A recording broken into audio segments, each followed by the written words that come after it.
Hi, good morning.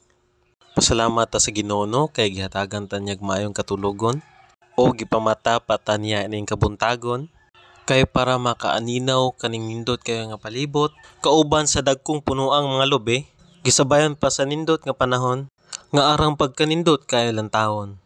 Nadugay sig voice over na to ba makatula naman tayo noon ani. Bitaw katong sa food trip nato gabi ba. Nakalimot naman hinunta sa pag-video siguro sa kagutom na to ba. This morning, mauninaong sa mga bagong mata. Atong gabi, di gyud madala sa mong power. Wa gyud na mo human. Siguro sa kabusog na to.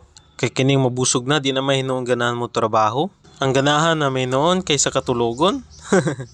Maong pagkabuntag, kapresyon na dahil mo na ang lihag padayon. Kay gamana naman sa bang nahibilin, nahuman na po na mo dayon.